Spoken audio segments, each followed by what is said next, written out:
Estoy un poco acatarrado, así que me vas a tener que perdonar la voz. Esta semana salieron los datos de afiliación a la Seguridad Social y paro registrado de septiembre. En cuanto a la afiliación, lo que muestran los datos es que el empleo se está ralentizando. ¿Por qué? Porque por segundo mes consecutivo la variación interanual dio 2,3%, es decir, que el número de afiliados aumentó 2,3% con respecto, en este caso, a septiembre del año anterior. Lo mismo había pasado en agosto. ¿Por qué te digo que se está ralentizando? Porque si tú miras todos los datos, todas las variaciones interanuales de la pospandemia, encuentras que este trimestre, agosto-septiembre, ha sido el decrecimiento más lento desde abril de 2021, o sea, en un poco más de 3 años. Si tenemos en cuenta que este gobierno regula mal, ha subido los impuestos más que nadie y amenaza con seguir regulando mal, por ejemplo con la reducción de la jornada laboral de manera compulsiva y amenaza con seguir subiendo los impuestos, este crecimiento no lo podemos, del empleo me refiero, no lo podemos considerar un mal dato. La verdad que es, incluso te diría, bastante bueno. Así todo, hay que tener en cuenta que, por ejemplo, el sector primario, es decir, la agricultura, la ganadería, la pesca, están destruyendo empleo desde hace 38 meses. Durante 38 meses la variación interanual en el sector primario ha sido negativa. Eso es una cosa realmente increíble que muestra hasta qué punto la subida del salario mínimo, de los impuestos y todas las regulaciones que vienen de Bruselas están destrozando al sector primario. Nadie lo comenta, nadie dice nada, pero ya te digo que durante 38 meses seguidos se siga destruyendo empleo, eso algún día va a saltar a los titulares. Ahora, la ralentización general del crecimiento del empleo viene por el sector servicios, porque en los últimos 12 meses ha crecido 2,7%, que es el menor crecimiento para este sector en 20 meses. Así todo, como te digo, que la afiliación se mantenga por encima de los 21 millones y creciendo más del 2%, puede considerarse aceptable, incluso, como te dije antes, dado el contexto, más que bien. No nos olvidemos también de dos cosas, que el crecimiento del empleo está también siendo impulsado, como te conté alguna vez, primero por el absentismo. Como las bajas por incapacidad temporal duran cada vez más, duran meses, hay muchas empresas en algunos sectores que se ven obligadas a contratar a otra persona de reemplazo. Por ejemplo, esto es típico en la hostelería, porque si tú tienes un restaurante con 15 mesas que atienden 2 camareros y uno está de baja, no puedes mantener el restaurante con un único camarero, tienes que contratar otro. Es verdad que en las oficinas, por ejemplo, si tu compañero de al lado está de baja, tú pringas y tienes que trabajar más y sacar el trabajo del otro. Eso hay que ver en cada caso, pero en general, por ejemplo, en el comercio minorista también hay que contratar más personal, o sea, personal de reemplazo. Entonces, ese es uno de los motores ocultos que nadie te dice, pero que existe y es verdad. Y el otro, que tampoco te menciona nadie, es que el aumento de las regulaciones, de la carga burocrática que hay sobre las empresas es tal que, sobre todo las empresas medianas y las grandes, están contratando gente exclusivamente para poder cumplir con todas las exigencias legales, sean desde el registro de horarios, los registros ambientales, las exigencias ambientales son múltiples, entonces se está creando puesto de trabajo para cumplir con esa carga burocrática. Ahora, desde luego que ese no es un empleo generado para servir al consumidor, sino es para servir al burócrata. Entonces, cuando tú tienes estas dos cosas en cuenta, el empleo que se genera porque las bajas son cada vez más largas y el empleo que se genera por el aumento de la carga burocrática, entonces no te puede sorprender que la productividad vaya mal, y eso me voy a referir en un momento. En cuanto al paro registrado, se mantuvo por debajo de los 2.600.000 parados. La caída interanual fue de 5,4%, que es una caída muy importante y es la más fuerte en 12 meses.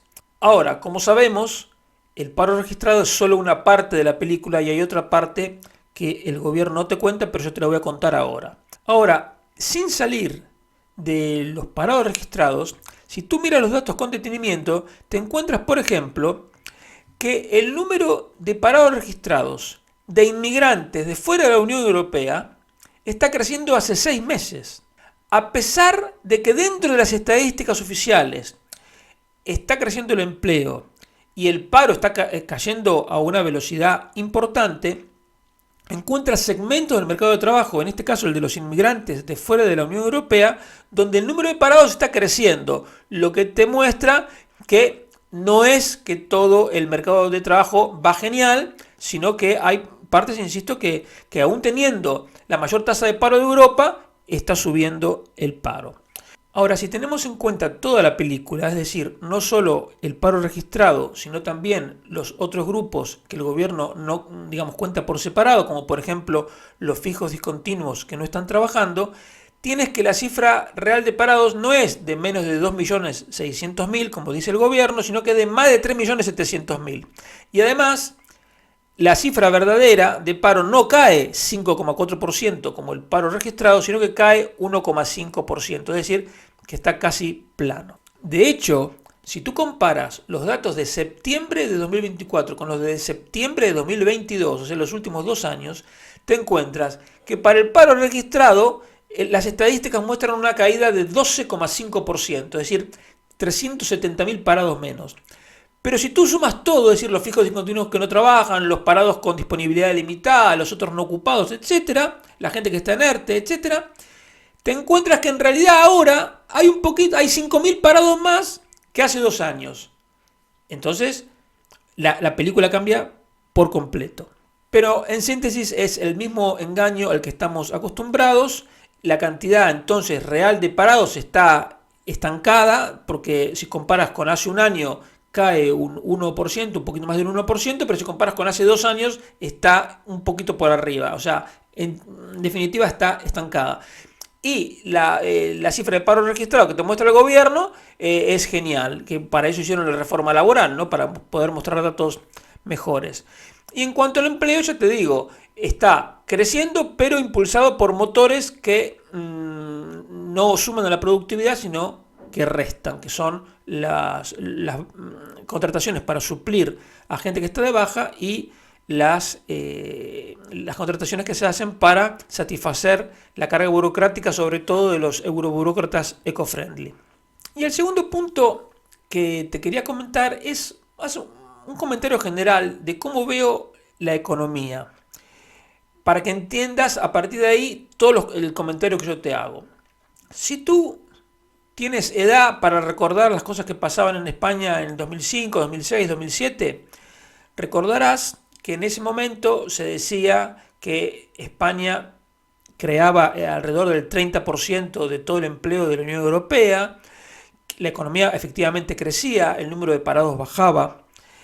Llegó a haber incluso un par de años con superávit fiscal, porque la presión tributaria subía tanto, sobre todo la derivada de las transacciones inmobiliarias, que a su vez estaba impulsada por la subida de los precios de los pisos, que ya te digo, incluso en los años de Zapatero hubo 2 años con superávit fiscal, la deuda pública caía, y entonces parecía que, digamos, si tú leías los medios, era como que España iba camino al estrellato, iba a ser el país número 1, incluso, ya te lo comenté más de una vez, Zapatero llegó a decir en una entrevista en El País que en 3 o 4 años íbamos a alcanzar a Alemania en renta per cápita, algo que era absolutamente imposible, pero ese era lo que te quería transmitir el gobierno. Y mucha gente lo compró, digamos. Había elementos que te podían hacer sospechar que la cosa no iba bien. Una era la productividad que caía, y la otra era el déficit exterior, es decir, el déficit de la cuenta corriente del balance de pagos, que España tenía el segundo déficit más grande del mundo, solo superado por el de Estados Unidos. Al mismo tiempo, el gobierno de Zapatero no se destacaba por hacer reformas, es decir, se iba perdiendo competitividad, Pero si tú mirabas la superficie, insisto, tú veías alegría, veías una economía que se movía, aunque en realidad era algo insostenible. ¿Insostenible por qué? Porque la deuda privada, es decir, motorizada por el crédito bancario para comprar viviendas, crecía de una manera bestial para comprar y para construir también viviendas. Y todo impulsado por el hecho de que los tipos de interés con la unificación de las monedas nacionales en el euro hicieron que los tipos de interés en España bajaran mucho a tal punto que quedaron por debajo de la inflación. Es decir, los tipos de interés reales eran negativos porque la inflación era más alta que los tipos de interés. Entonces eso fomentó el endeudamiento y como ya no había riesgo de devaluación porque los bancos tomaban dinero prestado en Francia y en Alemania en euros, todo eso fomentó, como te digo, el endeudamiento privado. Se veía que era insostenible y siempre en economía las cosas que no pueden ser sostenibles en algún momento se terminan y se terminó y el final de la historia ya lo conoces. Mi idea general es que ahora estamos otra vez en un esquema de política económica insostenible.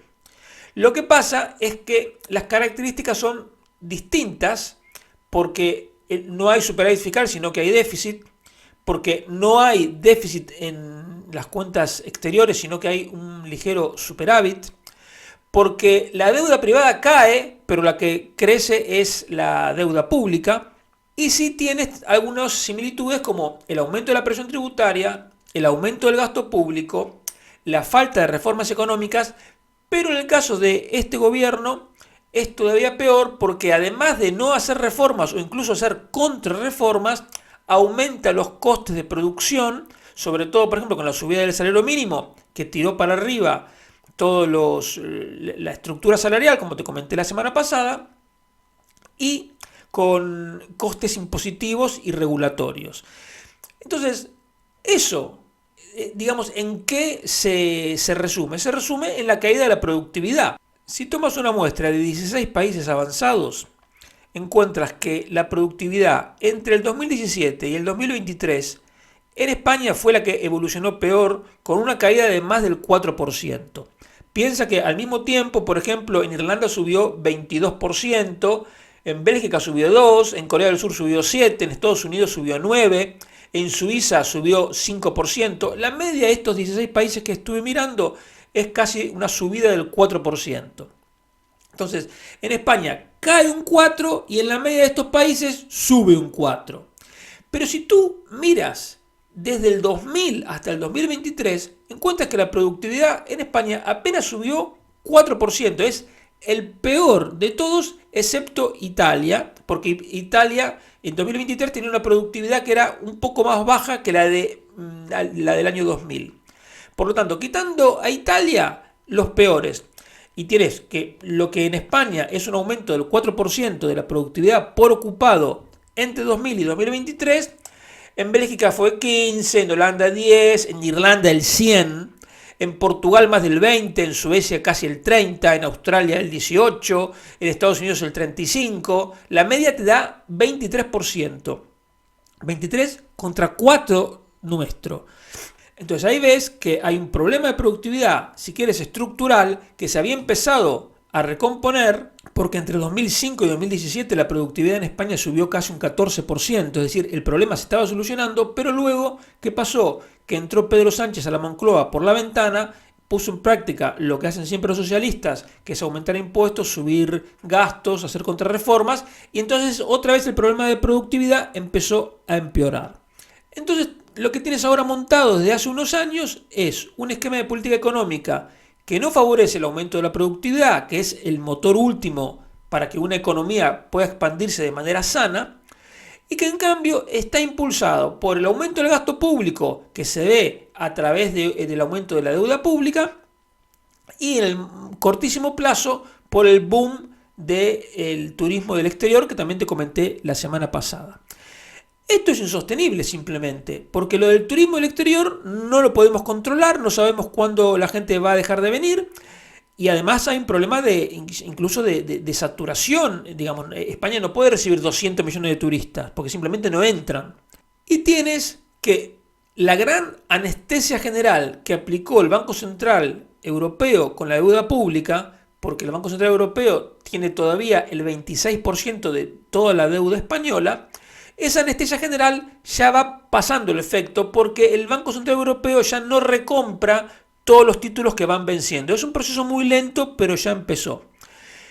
Entonces, en economía nunca podemos estar muy seguros de cuándo van a pasar las cosas. Pero lo que sí tienes que tener claro es que el esquema actual es insostenible. No se puede seguir sosteniendo en un aumento del gasto público porque, por ejemplo, con que los tipos de interés de la deuda pública solo suban 1%, España tiene que gastar 16.000, 17.000 millones de euros más por año solo para pagar intereses. Y eso ya te disloca todas las cuentas públicas más de lo que están. Puede ocurrir que Puigdemont decida apoyar una moción de censura contra Sánchez, que caiga Sánchez, que venga otro gobierno y que empiece a hacer las cosas más o menos bien, bajar la presión tributaria, hacer reformas, etcétera, y que la cosa pueda más o menos revertirse.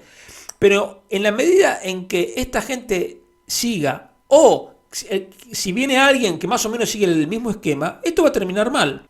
Y eso es lo que tú tienes que saber. Estamos en un esquema insostenible, apoyado en una anestesia general del Banco Central Europeo, en la manipulación de tipos del Banco Central Europeo, en el gasto público, en los fondos europeos que van llegando, y por eso los primeros que salieron a apoyar la locura del plan Draghi, que te comenté también hace algunos días, que lo que quiere es que aumente el gasto público en 800.000 millones de euros por año. Los primeros que salieron a defenderlo son los gobiernos de Francia y de España, porque son los que están peor y necesitan permanentemente un estímulo artificial para mantenerse a flote. Porque probablemente Pedro Sánchez sepa que el esquema es insostenible, pero él no piensa en los próximos 5 años, él piensa en el mes que viene, siempre está pensando en cómo mantenerse. Entonces, ¿es insostenible? Ok, será insostenible, no hay problema, pero yo mientras tanto sigo. Entonces, todos estos desarreglos que está teniendo la economía, que se ven, como te dije antes, en la caída del empleo del campo, en la subida de la deuda pública, en el déficit de la seguridad social, en la caída de la productividad fundamentalmente, en algún momento se van a tener que arreglar. Cuanto más se tarde en arreglar eso, más doloroso va a ser, mayores serán los costes económicos y sociales. Pero, insisto, el marco general, que es lo que te quería transmitir, es que estamos ante un esquema de política económica que es insostenible, simplemente insostenible porque no tiene bases sólidas. Entonces, tarde o temprano, la realidad va a aparecer. Esto mismo tú lo podías decir en el 2005, pero hasta 2008 no pasó nada. Entonces, esto es lo mismo. Yo te lo estoy diciendo hoy en 2024 y a lo mejor hasta 2027 no pasa nada y tú, mientras tanto, puedes decir que soy un tarado, que soy un cenizo, lo que sea.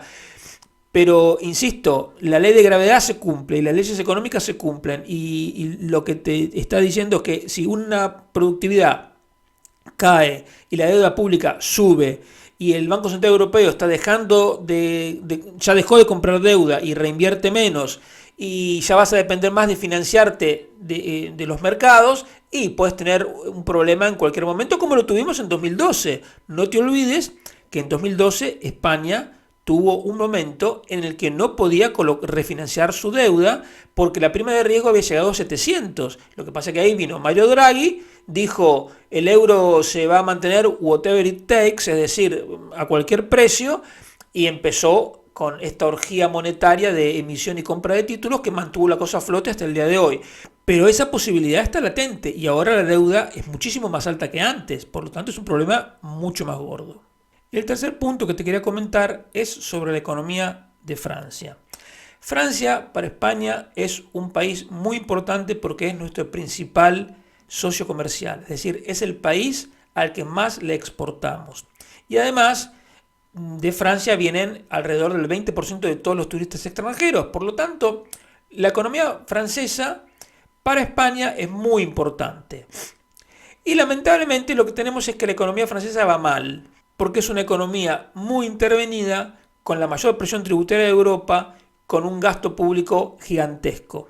Y te menciono el caso de Francia, porque es algo que también tenemos que tener en un rincón de nuestra cabeza, porque es una amenaza continua para la estabilidad macroeconómica de España. Y esta semana el nuevo gobierno francés ha dicho que piensa subir los impuestos en el próximo presupuesto.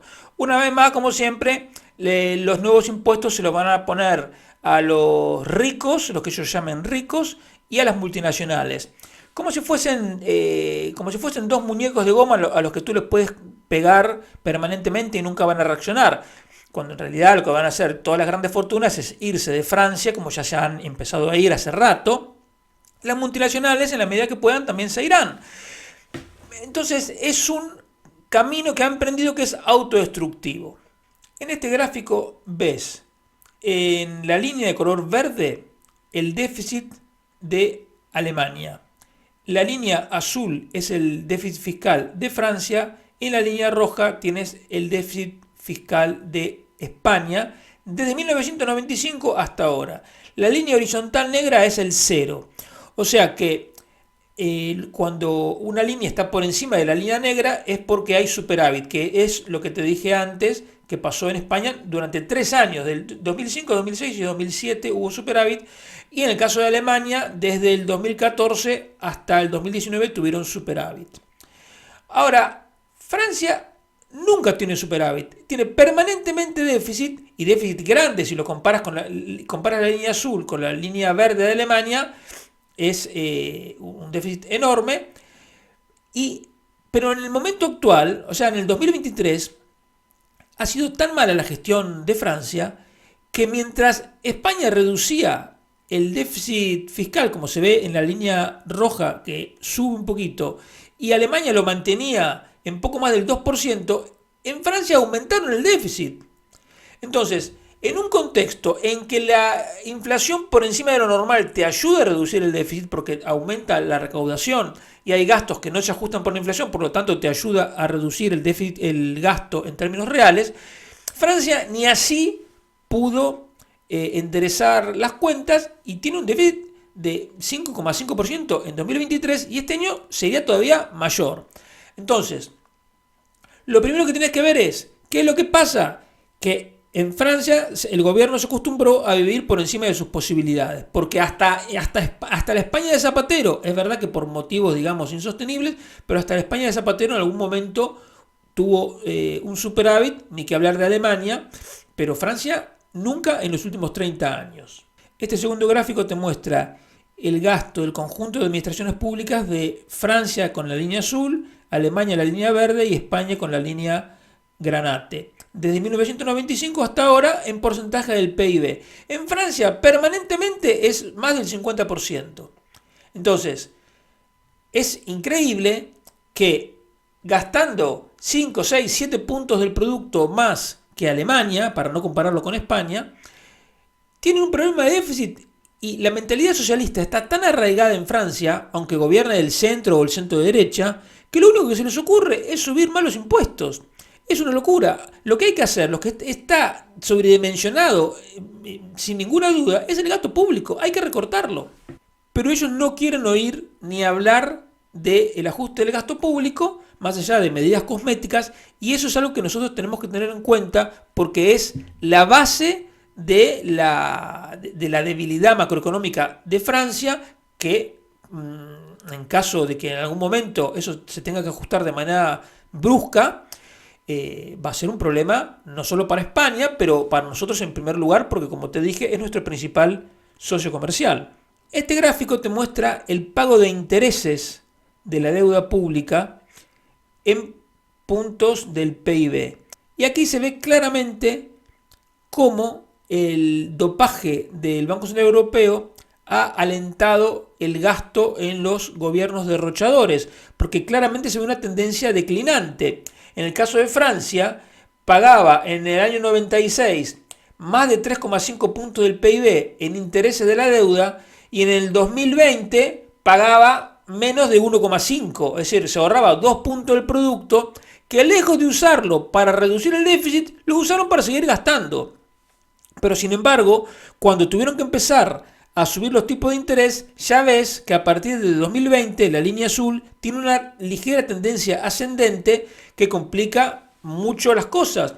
porque digamos, esa carga de intereses ahora se produce sobre una deuda mucho más grande. Entonces, si los tipos de interés suben un punto, esto automáticamente te sube más de un punto el pago de intereses y entonces el déficit de Francia se puede disparar. El mismo comentario aplica a España, porque ya el pago de intereses está subiendo, está lejos que, por ejemplo, en el 2013 o 2014, que era cuando la prima de riesgo estaba disparada, pero si tú comparas con lo que pagaba España de intereses de la deuda entre el 2004 y el 2010, que pagaba el 2% o menos, ahora estamos pagando el 2,5%, pero con tendencia ascendente. Y una vez más, los alemanes son los que menos pagan porque tienen la deuda de mayor calidad, tienen una deuda proporcionalmente más reducida, pero ni ellos tampoco se libran de la subida de los tipos de interés. Pero entonces, tú fíjate, mientras Alemania paga menos de un punto del producto en intereses de la deuda, España paga el 2,5 y Francia está, digamos, se va acercando al 2. Y este es el gráfico final, que es la deuda pública del conjunto de administraciones públicas con relación al PIB. La línea negra horizontal es el 60% del PIB, que es lo que supuestamente los países se habían comprometido a no superar por el Pacto de Estabilidad. De los tres países que estamos viendo, el único que lo cumple es Alemania, que es la línea verde. España, ves cómo pasó de una deuda de menos del 40% del PIB en 2007 a una deuda de prácticamente del 110% en 2023. Y lo mismo Francia tiene una tendencia ascendente que ahora incluso superó a España. O sea, la situación de la deuda pública es peor en Francia que en España. Y si tenemos en cuenta que el PIB francés es mucho más grande, te das cuenta que el problema es mucho más gordo. Entonces, esto de la deuda pública, el gasto público, el querer hacer de cuenta que voy a solucionar los problemas cobrándole un poco más de impuestos a los ricos y a las multinacionales, es una estupidez. O sea, aquí la única solución de fondo para el descalabro de las cuentas públicas de Francia es recortar el gasto público e incluso poder tener así espacio para bajar los impuestos y alentar el crecimiento de la economía. Y el caso de Francia es en el corto plazo una ayuda para Pedro Sánchez, porque como la Comisión Europea ve que las cuentas públicas de Francia suponen un riesgo mucho mayor que el de España, porque es un déficit más grande calculado sobre un PIB mucho más grande, la preocupación de la Comisión Europea está en Francia y también en Italia. Entonces, al lado de Francia y de Italia, las cuentas públicas de España parece que marchan bien, aunque son un desastre. Entonces, lo de Francia es problemático desde esos dos puntos de vista. Primero, porque hace que la presión para que Sánchez haga los ajustes que tiene que hacer sea menor, y segundo, porque lo de Francia es un problema, un riesgo verdaderamente importante que hay que tener en cuenta porque nos puede afectar no solo a nosotros, sino incluso al conjunto de Europa, porque es la segunda economía más grande del continente. Entonces, tenlo en mente. Una vez más, nunca sabemos en economía cuándo puede reventar, pero lo que sabemos es que es algo también insostenible y que está siendo ahora atendido con aspirinas cuando en realidad necesitan una cirugía mayor sin anestesia.